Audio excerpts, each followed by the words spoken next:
If you love what you hear, check out our authors Andrea Stewart and N.A. Fulton on Amazon.com, and be sure to subscribe to our dark romance novels and stories podcast on Spotify, iTunes, Google Play, or your favorite podcast provider. Learn more about us at AudioIron.com.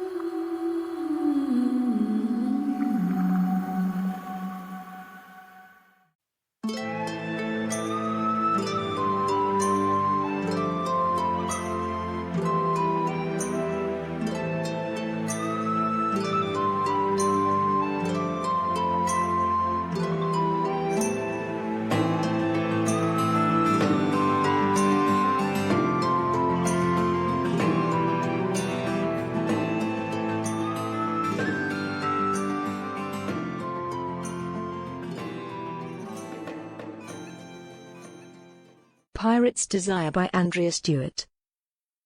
Chapter 11. With the passage of the ship into southern climes, the days grew longer and warmer.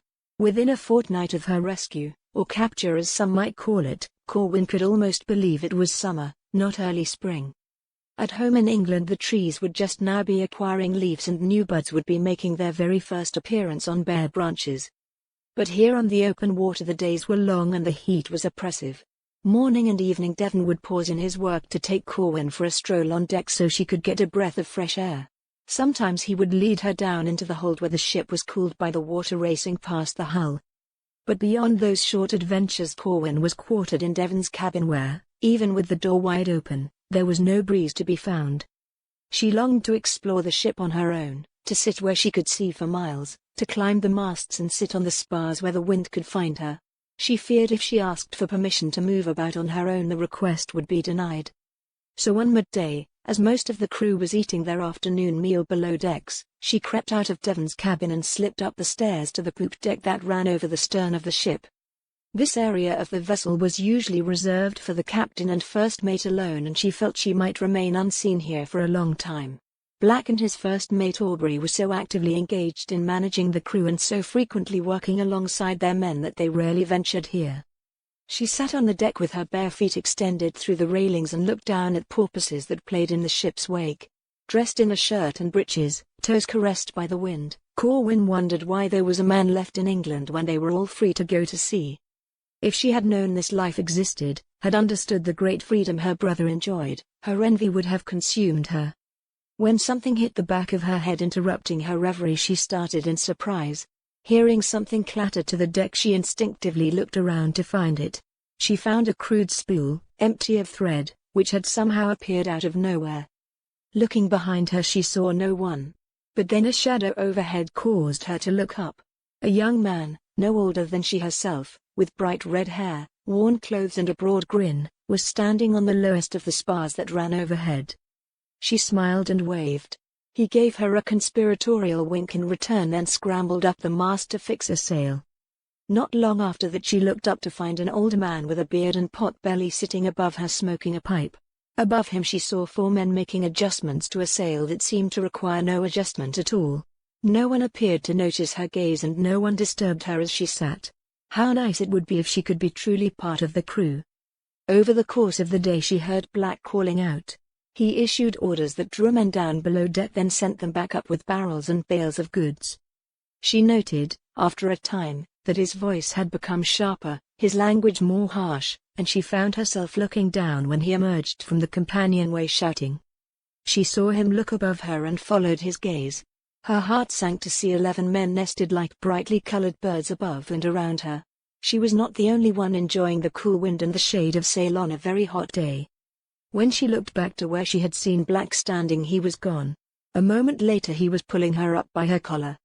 Without a word he took her hand and led her down the stairs and past his mate.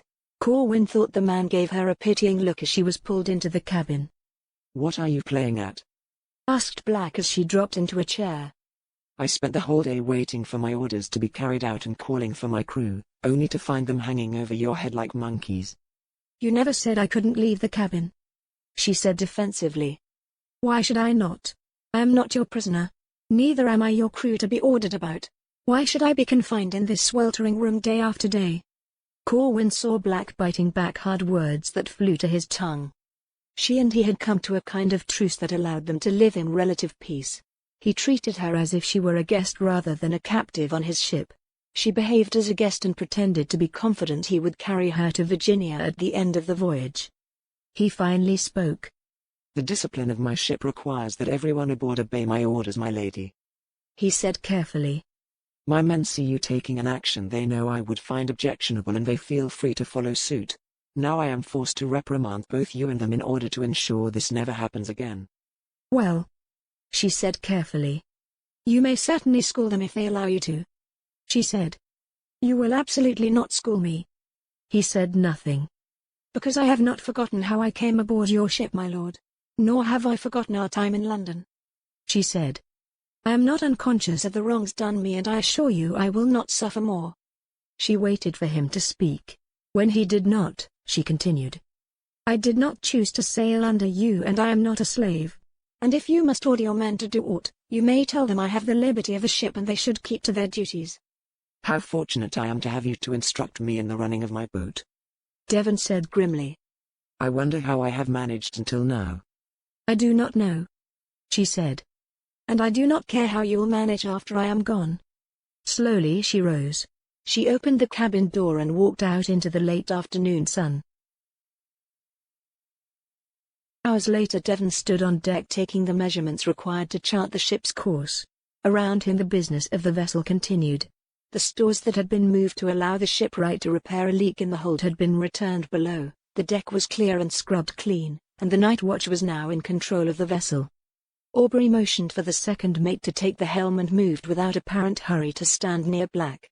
His face was painted blue and gold by the dusk and the flickering lamps around them. For a long time he stood in companionable silence. Eventually he said, "So what do you intend for the girl?" Black took another measurement and made another note in his log. Aubrey went on.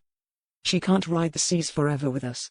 We can't take a Spanish frigate with her aboard, much less an English merchant ship. She has no stomach for murder and mayhem and I've no stomach for seeing her driven mad. I have not yet decided what to do with her," said Black. "When I do, you shall be among the first to know, my friend." Aubrey pondered this answer for a time. Then he said, "Well, to my eye that girl has been ripped away from hearth and kin for no sin of her own. And she is anchored to you only because she had to choose between you and the sea. If you keep her aboard this vessel under those conditions I'll leave the ship when we next make port. I expect others will follow." "Bold words," said Devon. "As you would say in my place. The plan was for you to be in Ireland for me to take the ship. We were to trade across Europe, the West Indies, and throughout the colonies. Perhaps you and I might make another plan. But we both know I will not conspire with a man who chains an unwilling woman to his side." Devon finished his measurements, recorded them, and then walked past Aubrey to his cabin without another word. Nothing was as it should be, he found himself thinking. Nothing was as he had planned. As a small child he had known he would step into his father's title. As an abducted and brutalized boy he had held fast to that dream. As a youth he had held himself to be better than those around him, had learned to read and write and figure because those were the duties and obligations of a young lord. As a man full grown he had schemed his return to the land of his birth and he had in fact seized back what had been taken from him. Now, because of the girl it had all fallen apart. However unwitting she had been, she had ruined the work of many years. He might have grown old as an earl and died without ever having run afoul of Lord Norfolk. He certainly would never have killed the man. The moment she had led him outside had been his undoing. She had turned him into a puzzle piece that didn't fit into the world. There was no place for him anymore. He could not go forward to the life he had planned, so he must go back to the one he had left behind. He had thought he had lost all he had to lose, but it seemed she meant to deny him his ship and his crew as well. Black entered the cabin to find it illuminated by one low light. The girl had fallen asleep, a book in one slender hand, and he sat in a chair to study her. She who had caused all this misery, this person who he should have hated, was now a fever in his blood. She had become the center of his world, even as it became ever more clear he would have to let her go. Even if he could keep her against her will, even if he could withstand what would soon become rage and revulsion, Aubrey and many of his men would not. In a matter of days, when they finally made port, Black would have to set about sending her home. The only thing he had to confirm, the one thing he must be sure of, was that she was not carrying his child. If she were pregnant, He could not let her take the babe back to London. He could not allow his son or daughter to be called bastard and treated like a pariah. He would keep Corwyn until after the child came, and then he would send her back to her country and to the life she had left behind. If she were not pregnant, he could make arrangements as soon as the ship made port. He thought of her safe at home, away from London, away from pirates, among bucolic peaceful people who wanted nothing more from life than a square of land to farm and a pint of cider with the evening meal. Knowing her as he did, he felt confident that she would find a man who did not care one whit how she'd spent a few missing months at sea. He knew she could not make a marriage among the peerage, but he also knew she had a title in her own right, and she would be happy with the country squire or the younger son of some minor lord. If she loved a man, it would not matter his station in life. She would find a way to live happily with him until the end of her days. Suddenly jealous of a man he had only just imagined, Devon rose, pulled off his clothes, and joined Corwyn in bed. He pulled her sleeping form close to him and felt her shift as if they shared one soul. He kissed her hair, caressed her back, and tried not to imagine what his life would be like when she was gone. Less than a week later, Corwyn woke alone to find blood between her legs. Leaving bed, she washed herself, then used some of the soft bandages she had put away so long ago to create for herself a crude belt such as she might have worn at home. Her face flushed at what her captain might make of her state. Surely he must know enough about women to understand they bled once a month. He was no fool, and she was not the first woman he had taken to bed. If she must suffer the truth of such things, so must he. Once bound up, she took up a book and left the room in search of fresh air. An hour later, Black returned to his cabin. He found the girl gone, the drawer where the bandages were stored open, and a little blood in the chamber pot. His heart fell even as he thanked whatever gods there might be that he could soon send the girl home. Later in the day, he found her standing on the third spar of the foremast, one hand holding a book and the other grasping a ratline. She was staring out at the horizon, hair flying, wind pulling her loose clothing hard against her lithe body. He knew the memory of the moment would be burned into his soul forever. She was truly the most beautiful creature on earth. As he climbed the mast, he saw her sit down. She looped one of her legs in the ladder of rope she had used to climb to her lofty position and looked over at him. "Come to discipline me again?" He finished his climb and came to sit beside her. He offered her a kerchief filled with bread and cheese and was happy when she took it. "Thank you, my lord," she said in a softer tone. He watched her begin to eat. "You seem at home aboard ship," he said. "It is hard to imagine you wearing gowns every day and doing no more by way of exercise than strolling the grounds of your estate." "I rode," she said without looking at him. "I managed the harvest. I tended to those on my lands. I hope you do not believe I was idle." "No, I suppose I do not," he said. "I'm sorry to have taken you so far away from where you were happy." She looked up at him in surprise. Was this some kind of apology? Something in his face, a kind of sadness and resignation, made the food in her mouth turn to ashes. "In 2 days we reach Port Royal," he said. "There I will put you aboard a ship bound for Cornwall. You might be home in a month," he said. "I hope that will undo some small part of what I have done." "No," she said. "You will take me to Virginia.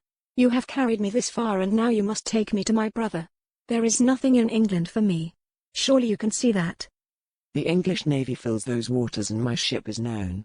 Would you see everyone on this vessel die on a scaffold?" he asked. "I left England reviled. I was as hated as you. I cannot go back alone," she said. "And I will not be handed over to strangers like mail in any case. Take me to my brother.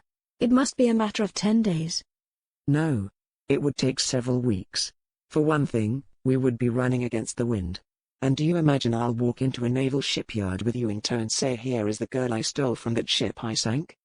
He shook his head. "I can swiftly and safely return you to the West Country. It is the only sensible course of action in this circumstance." "What right have you to determine where I go and what I do? And why should I trust you? Why should I trust anyone you give me to?" she demanded. "What else can you do, my lady?" he asked. Ignoring her stunned expression, he stood and walked back to the mast. Moments later he was back on deck giving orders to his crew. Clearly telling her he was abandoning her in a pirate stronghold to someone she had never met was the easiest thing on earth.